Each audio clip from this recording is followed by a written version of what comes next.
My dear students, आज मैं आपको इंटेरोगेटिव वर्ड्स के बारे में बताता हूँ।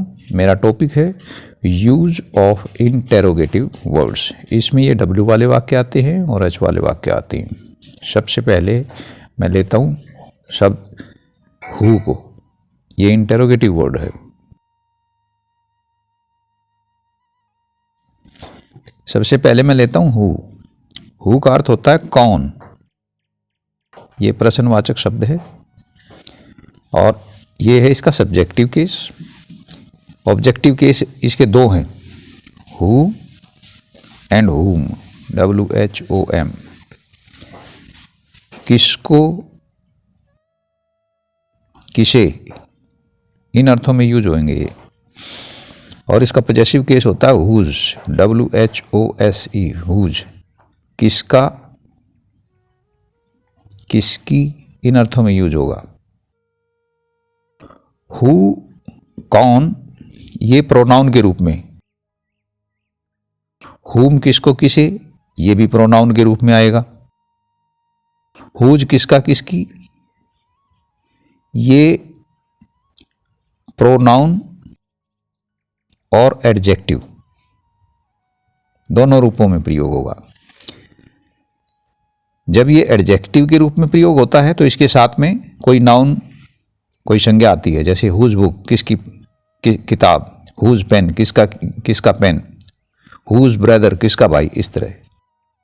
तो ये ध्यान रखना, ये प्रोनाउन के रूप में है या एडजेक्टिव के रूप में है, तभी प्रयोग ठीक कर पाओगे। और ये जो है पर्सन्स के लिए यूज होते हैं, आदमियों के लिए, पुरुषों के लिए यूज होते हैं।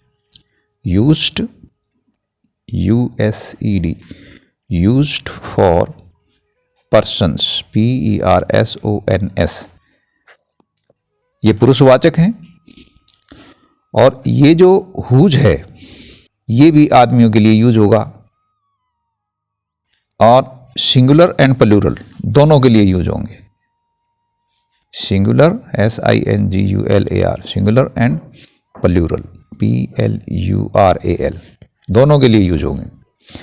दूसरा मैं लेता हूं विच, WHICH। ये इसका सब्जेक्टिव केस है। इसमें सिलेक्शन होता है। जैसे है चार लड़के हैं, इनमें से आप किसको पसंद करते हैं, इस तरह से, या कोई चीज़ें हैं। तो विच ये इसका सब्जेक्टिव केस है, ये मैंने लिख दिया है। और इसका अर्थ होगा कौन सा, इन अर्थों में यूज होगा ये। इसका ऑब्जेक्टिव केस जो है वो विच है, WHICH, विच। इसका सिलेक्शन के अर्थ में आएगा ये। किसे, किसको, इसी अर्थ में यूज होगा। किसे, किसको, इन अर्थों में। और इसका पॉजेसिव केस जो है नहीं होता, हुज ही यूज होता है इसके स्थान पे। इसका खुद का कोई पॉजेसिव केस नहीं है, हुज ही यूज होता है। तो विच जो है ये आदमियों के लिए भी यूज होता है। Used for persons, PERSONS, and things. और चीज़ों के लिए भी, जो निर्जीव चीज़ें होती हैं उनके लिए भी यूज होता है ये। या एनिमल्स वगैरह हैं उनके लिए भी होता है। तो आदमियों के लिए भी, चीज़ों के लिए भी, और एनिमल्स वगैरह जो हैं, पशु वगैरह, उनके लिए भी यूज होगा। Animals etcetera. पॉजेसिव केस इसका कोई होता नहीं। विच जो है ये प्रोनाउन के रूप में भी आता है और एडजेक्टिव के रूप में भी आता है। दोनों रूपों में आता है ये विच, प्रोनाउन एंड एडजेक्टिव। ये दोनों ही हो सकता है। अगर एडजेक्टिव के रूप में होगा तो इसके बाद में कोई संज्ञा होगी। इसी तरह ये जो ऑब्जेक्टिव केस है ये भी इसका प्रोनाउन भी हो सकता है एंड एडजेक्टिव भी एडजेक्टिव के रूप में भी हो सकता है। अब तीसरा है व्हाट, WHAT, व्हाट। ये इसका सब्जेक्टिव केस है व्हाट। जैसे है इसमें आ जाता है क्या, इस अर्थ में प्रयोग हो सकता है ये। और इसका ऑब्जेक्टिव केस भी वॉट ही है, ये किसी के अर्थ में आ जाएगा। और इसका जो है पजेसिव केस नहीं होता है इसका। और ये जो है प्रोनाउन भी हो सकता है और एडजेक्टिव भी हो सकता है। एडजेक्टिव के रूप में होगा तो इसके साथ में नाउन लगेगा। इसी तरह ये ऑब्जेक्टिव केस में भी हो सकता है, प्रोनाउन भी और एडजेक्टिव भी हो सकता है। व्हाट, ये इंटरोगेटिव वर्ड है और प्रोनाउन और एडजेक्टिव दोनों रूपों में प्रयोग होता है। ये क्या के अर्थ में होता है, सब्जेक्ट के रूप में, ये इसका ऑब्जेक्ट का रूप है, किसे वगैरह। प्रोनाउन और एडजेक्टिव दोनों रूपों में यूज होगा और इसका पजेसिव केस नहीं होता है। ये व्हाट जो है थिंग्स के लिए यूज किया जाता है, और थिंग्स जो भी निर्जीव चीज़ें वगैरह हैं उनके लिए यूज होगा। तो अब ये जो है हु और इसके जो रूप हैं विच और व्हाट, ये सभी जो हैं चाहे सिंगुलर है चाहे प्लूरल है, चाहे सिंगुलर है या प्लूरल, सभी के लिए प्रयोग होते हैं।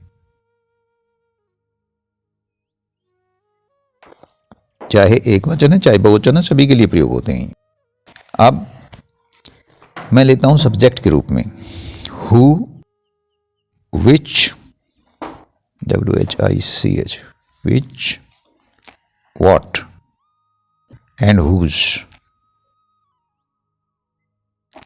ये चारों जब सब्जेक्ट के रूप में प्रयोग होते हैं तो इनके बाद में एफर्मेटिव वर्ब यूज किए जाते हैं। When used as a subject of a verb, as a subject, subject, SUBJECT शब्द है ये, उसका एब्रीवेटेड फॉर्म है, as a subject of a verb, affirmative verb, AFFIRMATIVE,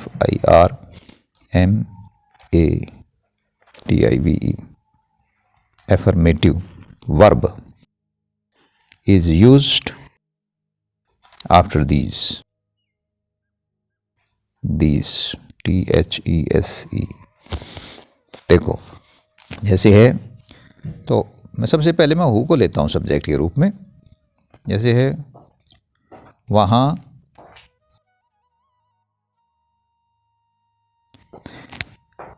कौन गया, ये प्रश्न पूछा गया है इसमें, ठीक है। तो इसमें जो है कौन जो है ये सब्जेक्ट है जिसके बारे में बात की गई है इस सेंटेंस में। तो हु ये सब्जेक्ट के रूप में हो गया और इसके बाद में एफर्मेटिव वर्ब आएगा इसके साथ में। जाना जो है इसकी दूसरी फॉर्म है, पास्ट इंडेफिनिट टेंस है, who went there, THERE। Sign of interrogation आएगा इनमें। जब भी ये सब्जेक्ट के रूप में आएंगे तो इनसे पहले किसी प्रकार का कोई हेल्पिंग वर्ब वगैरह यूज नहीं होता है, ये ध्यान रखना। किसका घोड़ा जीता,